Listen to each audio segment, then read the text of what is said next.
The White Wizard and Hannah. Part 1. Chapter 1. The Mermaids. There's an old Ukrainian folk story that on the night of the full moon the souls of all the maidens who had drowned in the lake would come out of the water and gather on the shore to relax and dream in the moonlight. They were the maidens who had died unbaptized, were not married, or who had drowned themselves out of unrequited love. Many late-night travelers had seen them dancing on the sparkling waters, but it was unwise to go near them or talk to them, lest their seductive siren songs should entice them into the deep. The mermaids' favorite moonlit destination was an isolated beach belonging to a kind old man and his daughter, Hannah, who lived in a rustic, thatched roof hut nestled atop a small hill overlooking the lake. When Hannah was young, after her mother died, she would fearlessly go down and join the mermaids on the sandy shore. They always welcomed her, brushed her hair, sang to her, and hugged her as if she were their own. However, as Hannah grew older, the other children would laugh at her and call her star-struck loony whenever she tried to tell them stories about her mermaid friends. No one would befriend her lest her craziness might also infect them. Hannah gradually grew lonely and melancholy and spent more and more time just sitting on the end of their old dock, dangling her feet in the water. Hannah had one special mermaid friend named Natalia, who would come and tickle Hannah's toes whenever she was sad, making her laugh. But today, Natalia grabbed fast around Hannah's ankles and would not let go. "It is time for you to join us, sister." "Let go of me, Natalia. I'm not ready to die yet." "Hannah, there's a great darkness about to enter your life. It would be better for you to come with me now." "What darkness are you talking about, Natalia?" Natalia suddenly froze in fear. "Oh no. The evil witch has arrived. I must hide myself." She released Hannah's ankles and disappeared beneath the waves. Chapter 2. The Evil Witch. After Hannah climbed back up the hill to her house overlooking the lake and went into her bedroom, she discovered a beautiful young lady sleeping in her bed, wearing her favorite orange nightgown. Hannah didn't know what to do. The girl was sleeping so peacefully she didn't want to wake her. Where was her father, anyway? She checked the back shed, and their old grey mare was also gone.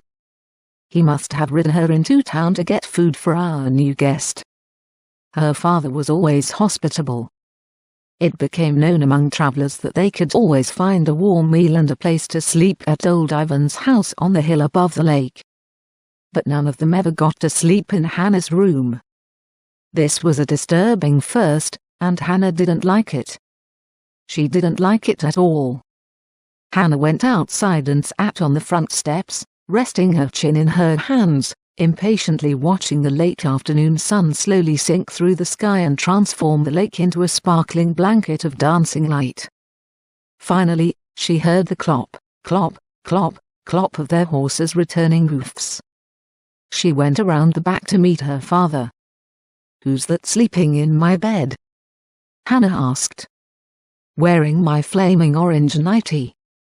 "She's your new mother," Ivan answered. "Isn't she lovely?" "My new mother?" Hannah exclaimed. "You mean you've married her?" "She's young enough to be my sister." "When did you get married?" "Just a few hours ago." "It was love at first sight." "Sabrina says she prefers older men. They aren't as silly and ignorant as young men, and are typically much wealthier. She liked the view from your bedroom, and your garments, so I gave them to her. You can sleep on the cot in the pantry. But first, I want you to cook a sumptuous meal for Sabrina. She likes roasted lamb, sweet potatoes, peaches with cream, and cherry wine. And she wants to dine just after sunset, so you'd better hurry. Sabrina says it's okay for you to eat with us this one time, so she can get to know you." Hannah was in a state of shock and denial. She kept pinching herself as she prepared the dinner, thinking she must be asleep and just dreaming.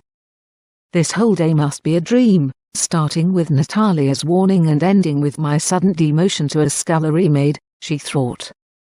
but the nightmare was just beginning. Between serving several dinner courses to Sabrina and her father, who sat outside on the veranda around a little table that she had managed to drag out there, Hannah was permitted, briefly, to join them, but she hardly had time to eat anything. Sabrina kept plying her with endless questions. Questions about her friends at school, her hobbies, her skills, her age, her deceased mother, and finally about her mermaid friends, the drowned maidens. How does she know about them? Surely father hasn't had time to tell her about them, Hannah wondered, and she instinctively resisted telling her anything. But Sabrina kept probing, and she finally asked about Natalia. How can she know about Natalia? Hannah wondered. She had never even told her father about Natalia. Hannah excused herself, saying she had to fetch the dessert. No girl can be that beautiful, Hannah thought. What spell has she cast upon my father? She must be a witch. Late that night, a large, ugly black cat attacked Hannah as she dozed on her tiny cot in the corner of the kitchen. Hannah was able to fight it off by stabbing it in its paw with a nearby kitchen knife. The next morning, when Sabrina appeared, she had her hand wrapped in a makeshift bandage torn from one of Hannah's dresses. The two girls just glared at each other. I don't want her living in this house anymore, Sabrina commanded, ordering Ivan to expel her. Her father took Hannah's arm and dragged her outside.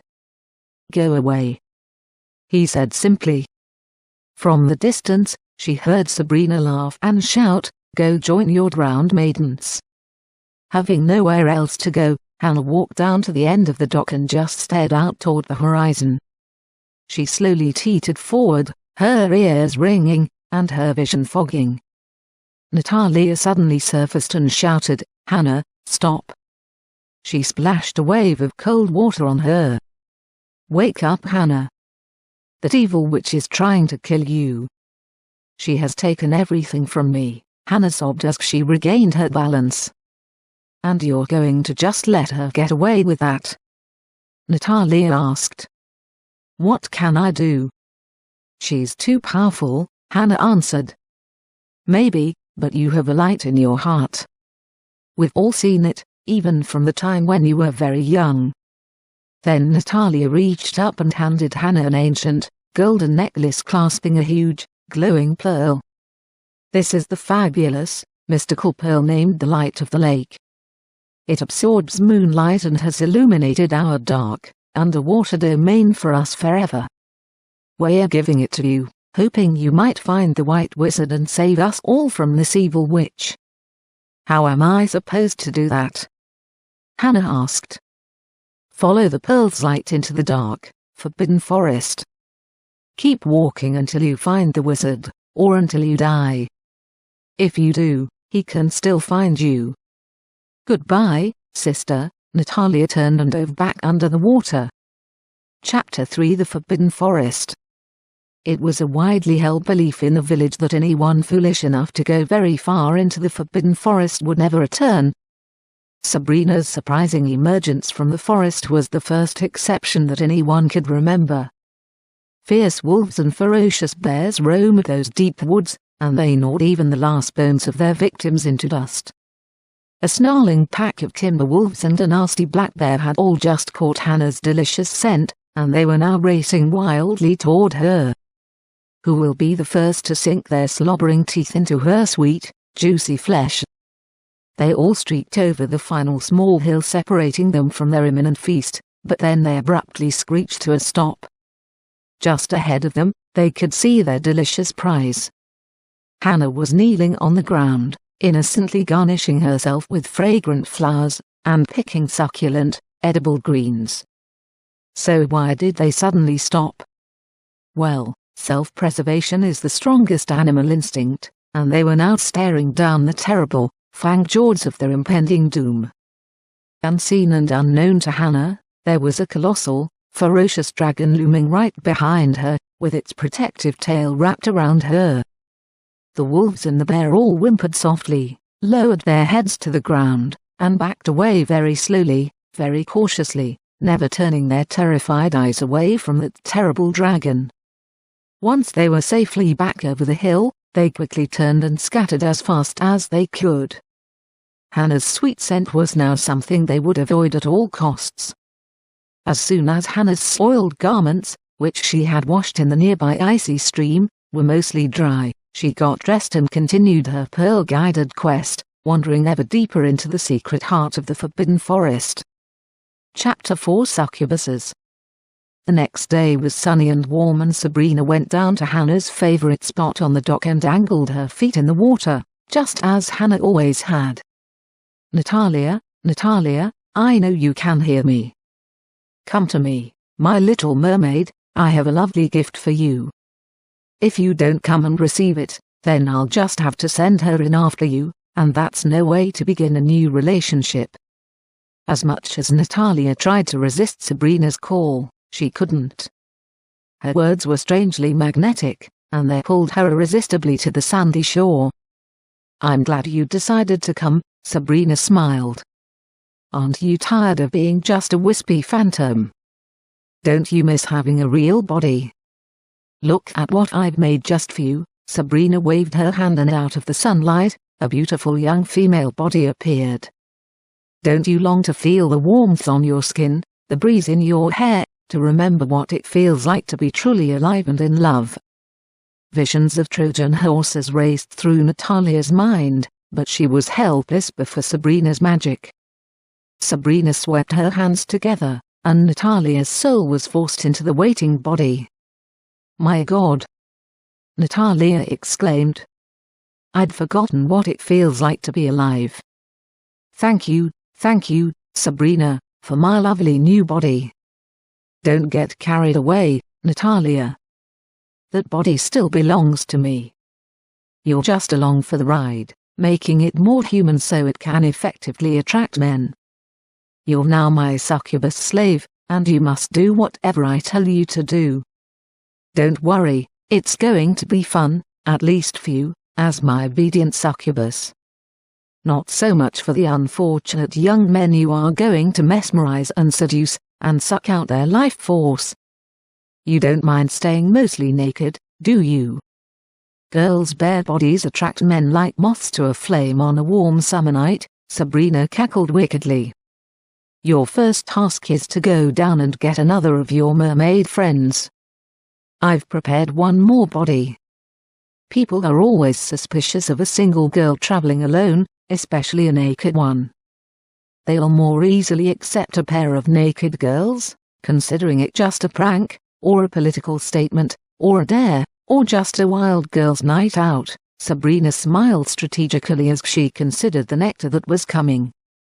That precious elixir of life that would finally make her immortal. Chapter 5: Sabrina's Succubuses. Sabrina had not created ordinary succubuses that could just steal a little life force, but potent ones that could suck years of life from the men they touched. It wasn't until the technological age, when developing artificial intelligence systems started assuming medical duties, that a very disturbing report emerged detailing the occurrence and trajectory of the spread of these unusual events. Where men suddenly aged rapidly, even overnight at most times. It turned out that these occurrences weren't actually that unusual, but constituted a hidden pandemic that no one had acknowledged, reported, or even believed. The artificial intelligence medical computer experienced no such hesitations or qualms. It had been programmed to report every developing pandemic as soon as possible to the medical authorities, and to the public, so everyone could take early, preventive measures. There hadn't been a witch hunt for centuries. Modern society was above such dark age myths and crusades. But this new report was disturbing. Learning that such evil succubus women had been moving freely from country to country, city to city, for at least the last 100 years, was a chilling revelation for all mankind. Upon hearing this strange report about these women who were stealing years of life from their casual sexual partners, Many women secretly thought that at least some men had gotten their just deserts for their indiscriminate and unfaithful sexual activities.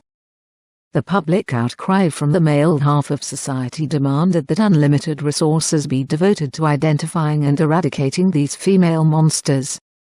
Who are they? Where are they operating now? Why are they doing this?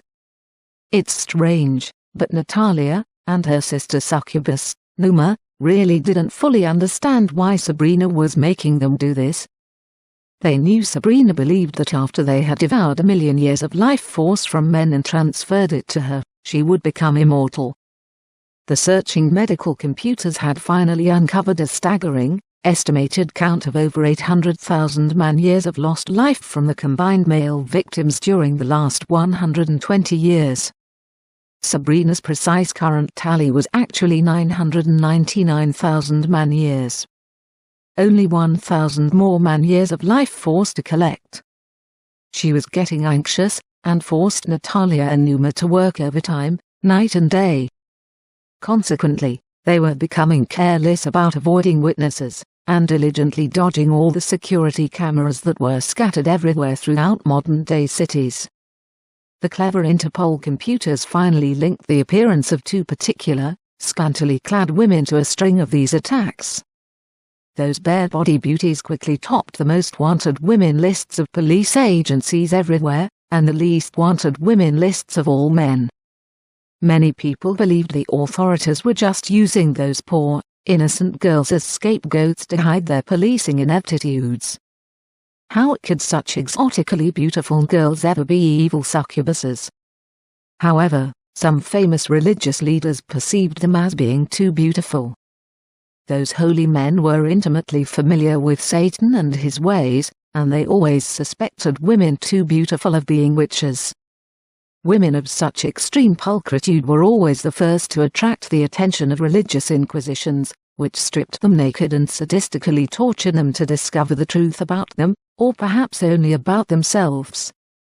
In a past life, Sabrina was captured and burned as a witch for concocting herbal potions to help heal sick peasants. Only God and his church could do that, the male priests claimed. Hence, any woman diminishing their holy power and authority had to be evil, had to be drowned, burned, or even both, just for good measure. Certainly, Sabrina's history with those priests influenced her choices of the men she directed her succubuses to attract and attack, stealing years of their lives from them. She preferred her succubuses to seek and to punish all such so-called religious men. The computers had recognized that curious trend as they dug through all the past cases. A preponderance of victims were among the clergy. That fact alone convinced many religious people that the succubus girls were agents of evil, and in that, they were actually right. But Sabrina was the real evil behind the evil, and now she had taken her evil revenge, and soon she would become immortal, untouchable ever again by evil men. Chapter 6: Infamous Fame. Natalia and Numa had become infamous front-page celebrities, their faces and naked bodies covering the covers of dozens of newspapers and magazines, and featured everywhere on primetime talk shows and even in posh fashion magazines. Sabrina now decided it would be best to disguise them by changing their appearances, not just once, but every day. Every morning, when Natalia and Numa woke and looked at each other, or in a mirror, they had a little laugh. Sabrina was getting quite creative and was actually starting to enjoy redesigning her beautiful succubuses daily. Their changing appearances were frustrating the authorities to the point of driving them crazy, but their evolving, exciting accoutrements were making the fashion magazines ecstatic. The authorities had posted a reward of $1 million for any information leading to their arrest. The various talk shows were offering 5 times that amount for any interview with them, and they guaranteed their safety, too. That guarantee irritated the authorities to no end, and they threatened the magazines and talk shows to stop guaranteeing that, or they would be charged with obstruction of justice. The news outlets, of course, claimed the freedom of the press, and the confidentiality and anonymity of their sources. At least, those news outlets that were in the few countries where the freedom of the press actually still existed. As strange and unbelievable as it sounds, some men were actually coming forward and offering themselves to the infamous succubuses. Everyone thought they were just trying to get instant social media fame, or another 10 million hits on their websites. But some of them were serious, and had already gotten pictures of the succubuses' mostly naked bodies tattooed all over their own. What had started as a succubus horror story was quickly precipitating a plague of new cults and fringy religions. Full-size, or much larger, statues of the girls were being carved, some of them even out of pure 24-karat gold, adorned with priceless, diamond-studded halos, and then they were enshrined and worshipped on the new holy altars. People were now thinking the succubuses must actually be angels. Who else could do what they were doing? Besides, no one really believed succubuses were really real. A growing number of people believed the succubuses were actually the promised, long-awaited second coming of Christ, and only those who had been touched by them would be chosen to ascend in the coming rapture. A group of clever, enterprising females who were witches of the Wiccan religion were now advertising and offering a mystic ceremony they claimed would take years off a man's life, just as if they had been touched by a real succubus. They claimed it would prepare men, and women too, for the coming divine rapture. Their service came at an obscene price, but you can't take your money with you, and what was your soul worth? Financial backers and investment banks quickly recognized the growth potential of their unique business and offered them billions to set up their synthetic succubus franchises all over the world. Now, Natalia and Uma were having trouble finding new victims. Fame definitely had its unexpected downside. Sabrina was starting to wonder if everyone else in the world was just going completely bonkers. Crazy people wonder about that sometimes. The end of Part 1. The story continues in Part 2. The White Wizard and Hannah. Part 2. Chapter 1. The White Wizard. Hannah had been wandering through the Forbidden Forest for many days, and the farther she went, the darker it got. Fortunately, Hannah eventually discovered a trail that wended its way through the thickening forest and the increasingly tangled undergrowth. As she followed that pathway deeper and deeper into the forest, her surroundings were gradually growing darker and darker, and if it wasn't for the constant light of the large moon pearl, she would have been completely lost in the darkness. She hadn't found any edible food or drinkable water for a while. The vegetation was now all dried up and thorny, and she hadn't come across a stream in days. She was struggling now, barely able to walk. She just wanted to lie down and fall asleep and forget everything, but she feared that if she did she would never wake up. So, she staggered slowly onward. She didn't know for how long. Her hope was slipping away, and she was about to give up when she saw a faint glow ahead. She wasn't sure if she was just dreaming or hallucinating, but as she staggered onward, the glow was getting brighter and brighter. Hannah suddenly came out of the forest and into a clearing. The ground ahead of her was covered in fine grayish-brown sand. The clearing was huge and circular, like a small, round lake, and right in the middle of it there was a large white sphere, resting peacefully, partly sunk in the sand. As Hannah staggered toward it, she suddenly started to feel stronger and stronger, and her thirst and hunger were fading. By the time she reached it, she was feeling quite refreshed. She ran her hand across its cool silky smooth marble-like surface. It felt pleasant to her touch. Hannah walked all the way around it, dragging her hand along its polished surface as she went, until she came back to her starting footprints in the sand. What is this thing? She wondered. Then the pearl hanging around her neck began to hum. It had never done that before, and Hannah held it up and looked at it. It had just become transparent and thinner, a curious crystal lens, and as she looked through it, the plain white sphere was now showing a series of colored doors, and there was writing above them. Hannah spoke the words aloud. "Welcome to the world of the White Wizard. 10 steps through 10 doors to reach your destination. Then Hannah thought, I've finally made it. And she sighed deeply. But then she wondered, what door do I go through?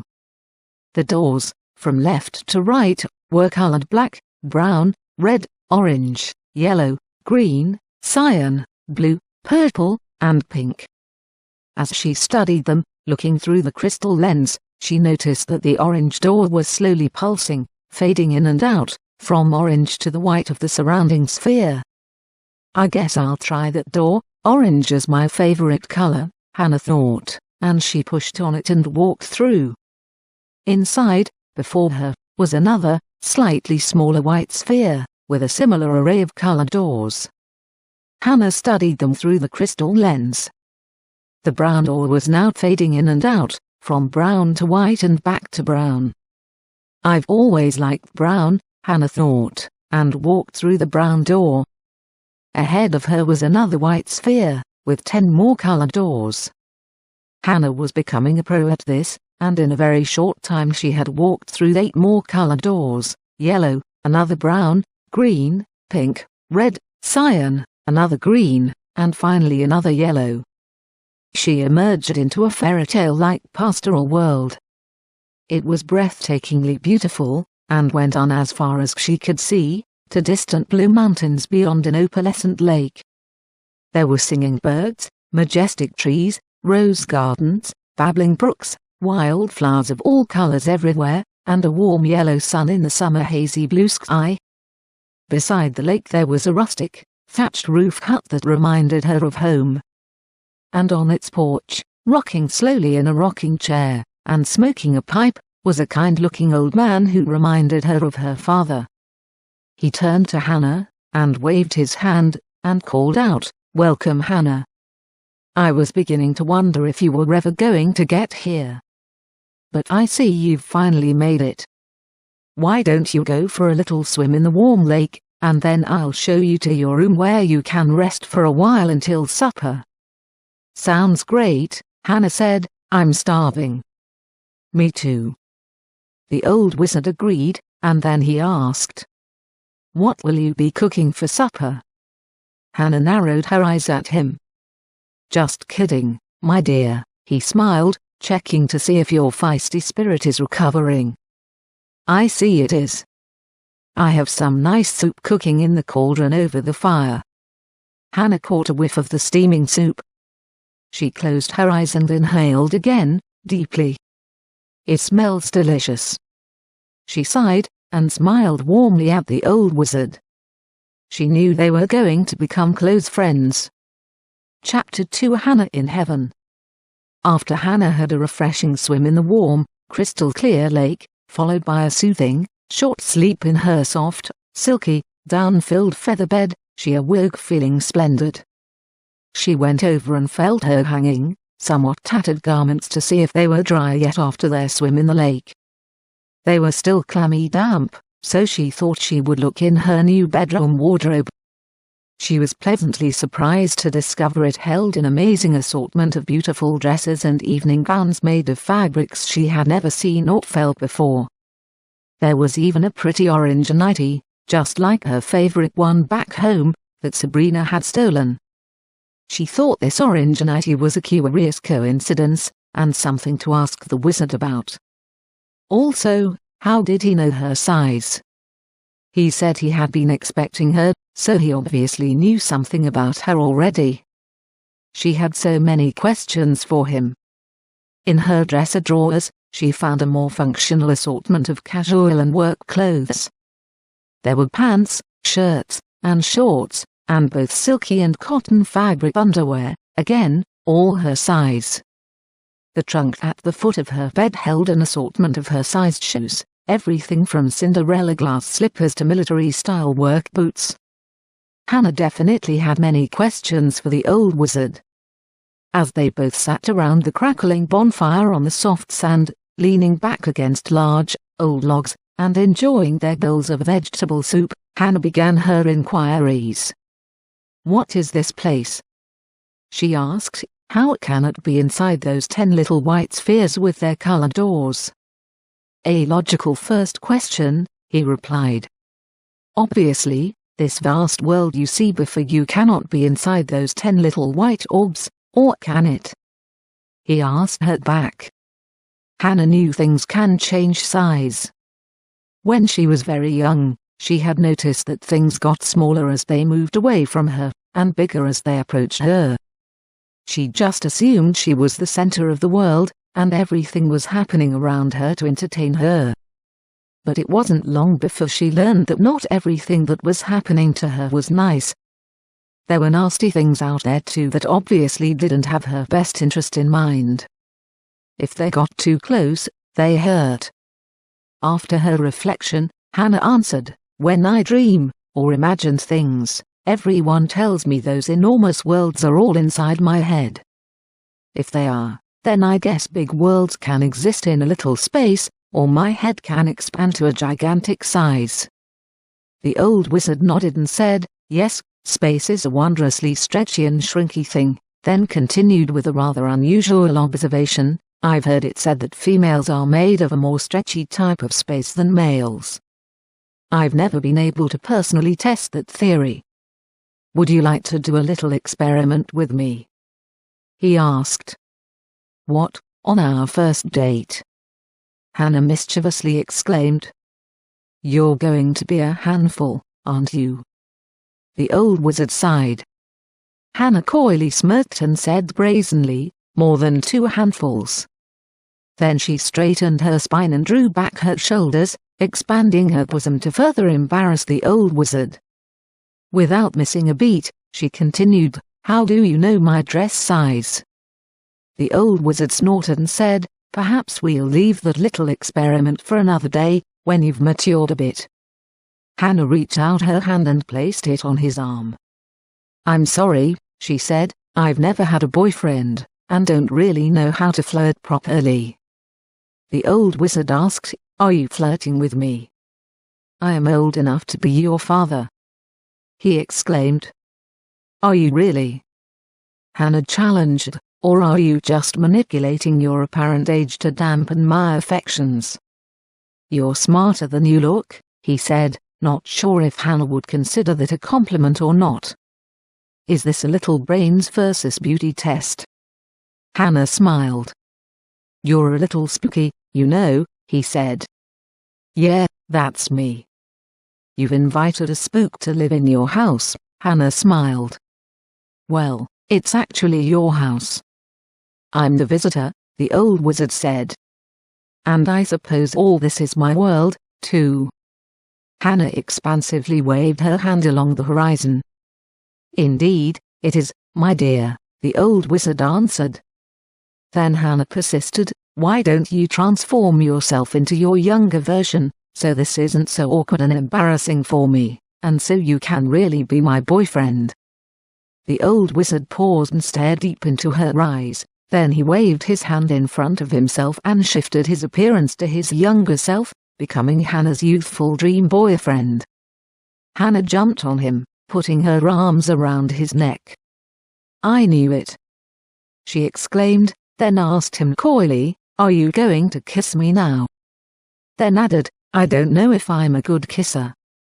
"Let's find out," the young wizard said. "I've already broken the prime directive, might as well make it worthwhile." He gave Hannah her first kiss, and it was better than she had ever dreamed.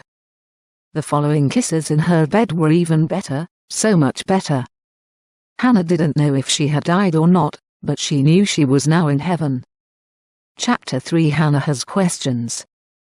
After a heavenly honeymoon that lasted long enough to fully refresh and restore Hannah to her full vitality, she began questioning the unquestionable reality she was enjoying.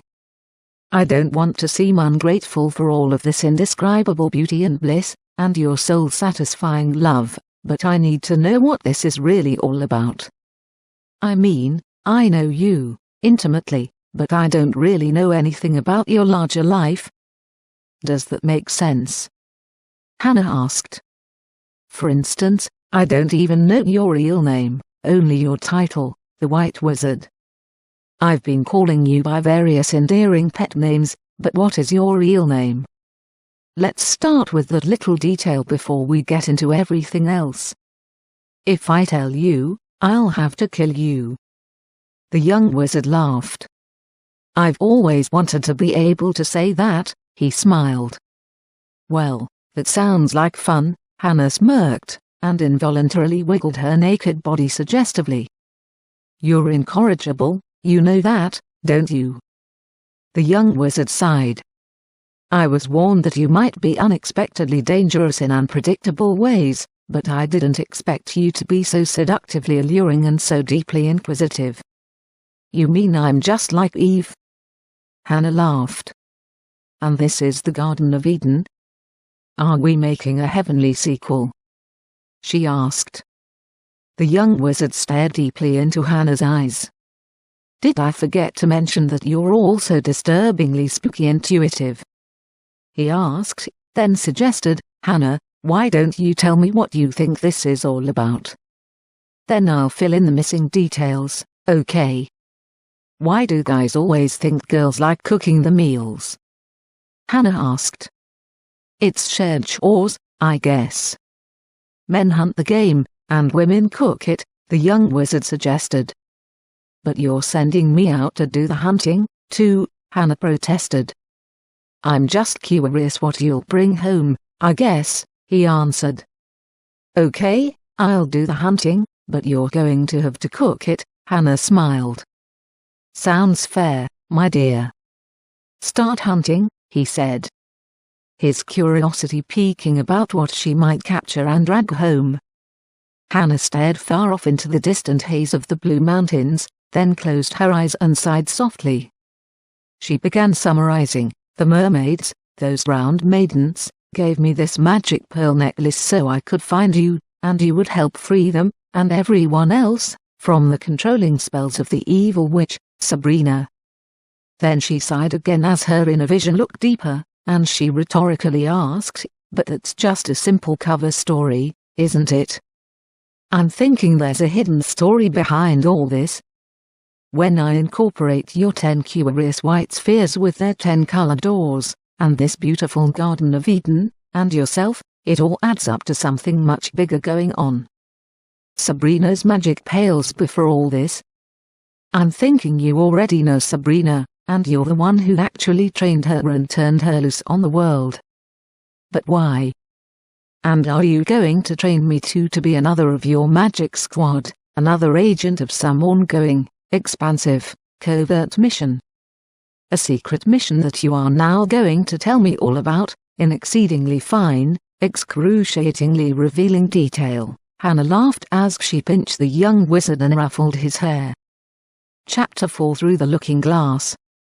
The White Wizard began. "First of all, Hannah, I need to bring you up to speed about the current state of your world. Crossing through the darkness of the Forbidden Forest took you a lot longer than you think. From your world's point of view, it took you about 120 years to get here. Just as space is stretchy and shrinky, so is the time dimension." Hannah interrupted. "You mean when we're intimate, you can make the bliss last longer?" "Well, it didn't take you long to come up with that, Hannah, did it?" The young wizard smirked and shook his head. "It actually took me quite a while. I've been thinking about it for some time now. Remember, time is stretchy," Hannah smiled mischievously, then added, as an afterthought, "or should that be shrinky?" "Whatever." The wizard just groaned and continued, "I guess I'd better speed things up, or we're never going to get there." "Okay, take off all your clothes," he said. "What now? Are we going to test the forever ecstasy thing right here, right now?" Hannah asked, hopefully. "No, Hannah. I'm just going to take you on a trip, and only your bare body can transport there," he explained. "Are we going to a nudist colony?" Hannah asked. "No, Hannah. It's a limitation of the transporter.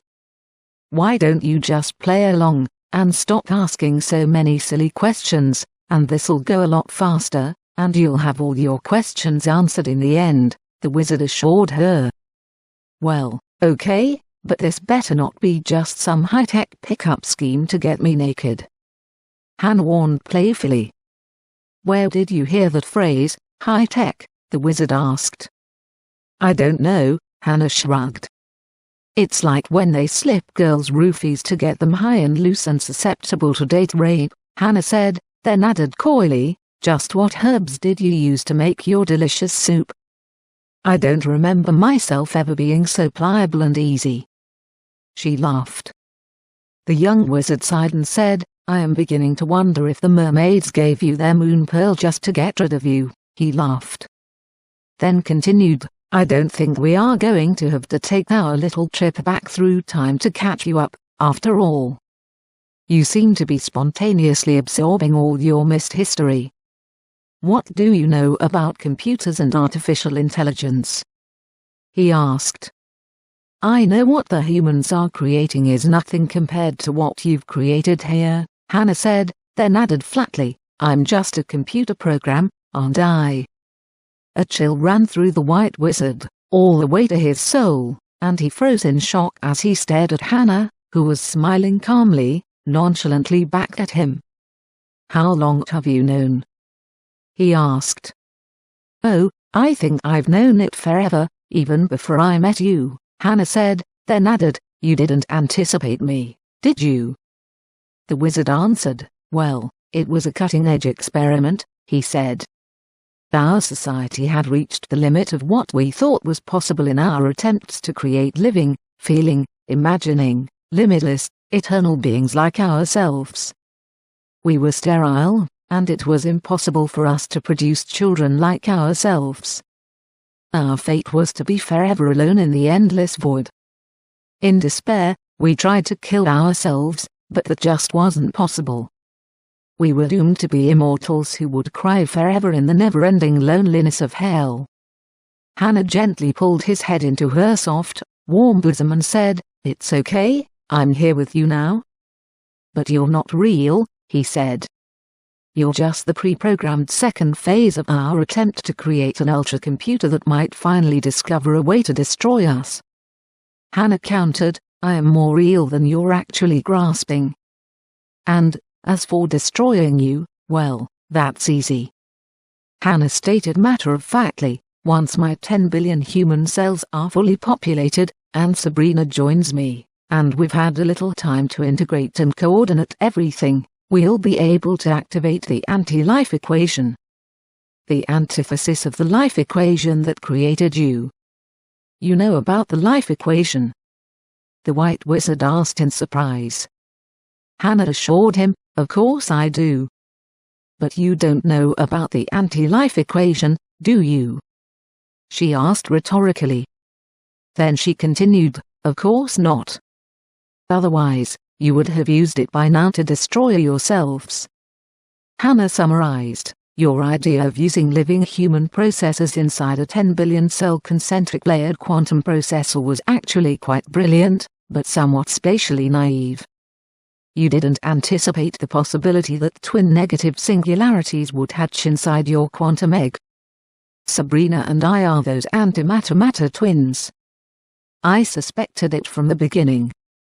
That's why I chose the palindrome name, Hannah, for myself. I was patiently waiting for Sabrina to escape the Matrix and return to the outer world. Once I was sure it was her, I had the mermaids give me the Matrix seed moon pearl, and the rest is history. Now I'm just waiting for immortal Sabrina to return." "Her cell is right next door, isn't it?" Hannah asked. "Hers is the black door at the end of the hall," the wizard corrected. "Well, she's on the same layer, that's enough. Only a billion congruences are necessary to activate the anti-life equation. That is, if you still really want to die," Hannah said, batting her eyelashes at him and looking as seductive as possible. The young wizard sighed, "You're a voluptuous vamp, Hannah, you know that, don't you? Between you and scary Sabrina, I'm not sure if we've opened the gates of hell's hell. Or heaven's heaven." Hannah laughed and took his hand, leading him to her bedroom. "Let's test that eternal ecstasy extension idea," she giggled, We'll remain in rapture until you tell me your real name." "Well, I'm never going to tell you that," the young wizard exclaimed. "I was so hoping you were going to say that." Hannah grinned impishly, and kissed him softly, deeply, and drew him into her endless ecstasy. The end of chapter 4, and perhaps the whole story, if Hannah never stops kissing the White Wizard. The White Wizard and Hannah. Part 3. Chapter 1. Threesome, Fivesome. Sabrina suddenly appeared and said coldly, "As much as I'd like to stay and make this a threesome, you guys have to stop fooling around and come back to our timeline right now." Then, thinking they were just ignoring her, she shouted as loud as she could, "We need your help." Hannah rolled over to see what all the commotion was about. Sabrina just stared in shock at Hannah's bulging belly and exclaimed, "My God! You're pregnant." Hannah patted, and gently rubbed, her tummy and announced, "They are twins, a boy and a girl." "You're going to be their Aunt Sabrina," she smiled proudly. Sabrina stared in petrified horror.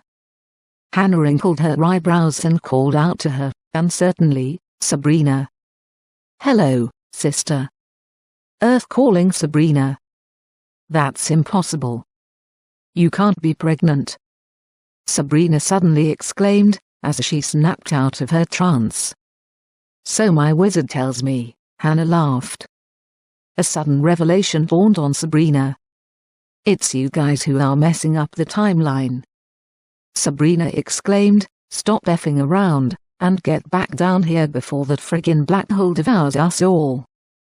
Hannah rolled back over to her wizard and asked, "Are you finally going to tell me your name, or are your children going to die nameless?" She tickled him. The young wizard just groaned in capitulation, then leaned over and whispered his secret name in her ear. Hannah stared deeply into his eyes, then said softly, "Now that wasn't so hard, was it?" Then, as an afterthought, she said, "I think I'd better name them, though." The wizard nodded, knowingly. Chapter 2. The Black Hole. Once Hannah finally ended the longest kiss in history, and returned the White Wizard to her bedroom in her world inside the 10 billion mansion quantum computer that his people had constructed.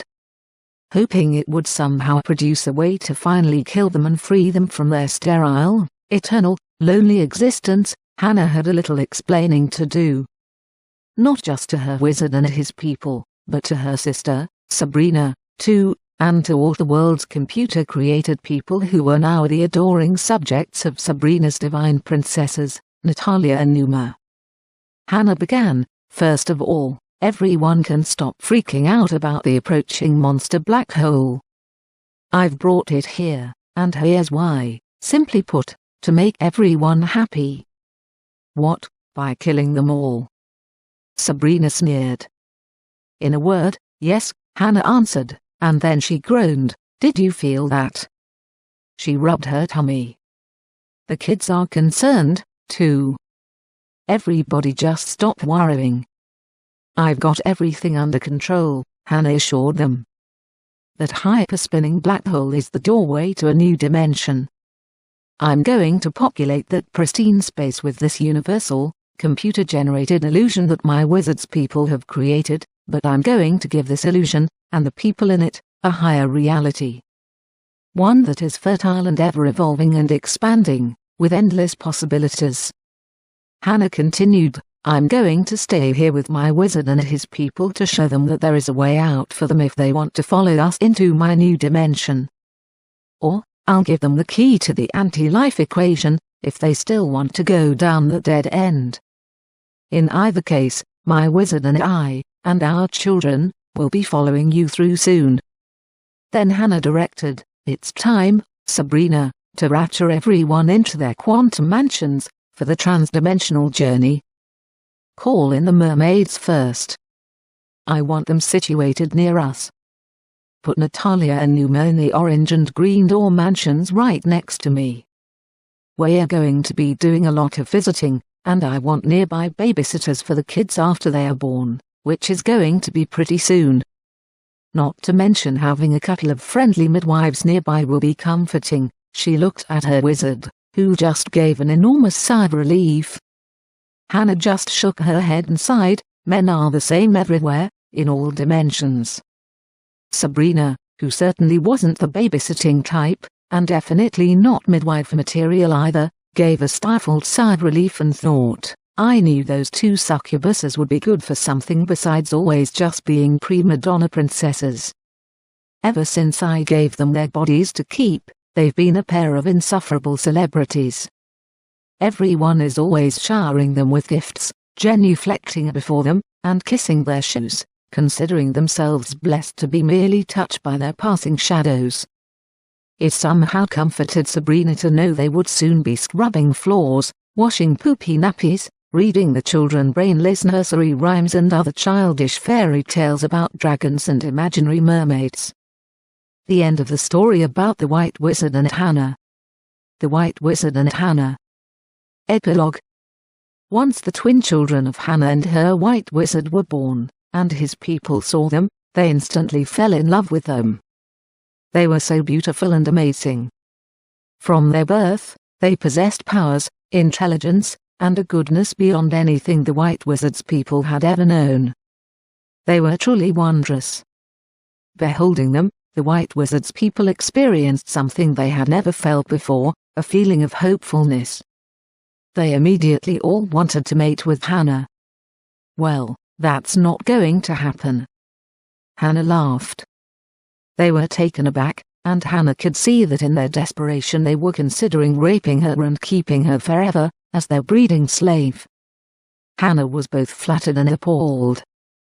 She frowned at her wizard, as if he were somehow responsible for their questionable intentions.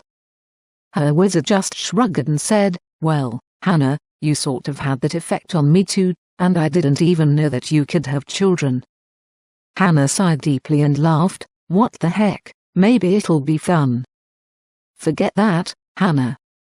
The White Wizard loudly objected as he experienced jealousy for the first time. Deep in the back of his mind, he was pondering the possibility of using the anti-life equation as a genocide weapon against his own people. The children held hands and began loudly crying. Behind them, a gigantic, terrifying, threatening dragon appeared. It wrapped its protective tail around them and belched a torrent of soul-melting flame over all their heads. Everyone got the message. There would be no raping, no rampaging. They were in charge now, and everything was going to be done right. Then the dragon disappeared, and a vision of a beautiful blue planet, a white moon, and a warm yellow sun appeared. In the vision, the wizard's people flew to the yellow sun and evolved into angels. The computer-generated humans were sent to the blue planet where they too evolved and eventually became true humans. The children, with their mother and father, moved to the moon. The vision continued, and in time, humans began rising from the earth, and angels began descending from the sun. When they met each other on the moon, they always fell deeply in love, and married. Then they honeymooned and lived forever in the infinite, heavenly heaven that the children and their parents had created for them inside the moon. It was a good plan, better than anyone had ever imagined or hoped for. The children finally unclasped their hands, and the prophetic vision dissolved and disappeared. Then the babies looked at each other mischievously, and in unison loudly wailed their "Mommy come feed me" cries. Hannah dutifully picked them up and cuddled them to her warm, milky breasts. The White Wizard gazed proudly at his lovely wife and children and sighed in deep satisfaction. Then his mind drifted, and he wistfully mused about his future job of becoming the man in the moon. The end, and the beginning, of the story about the White Wizard and Hannah, and their two children, John and his twin sister, Oma.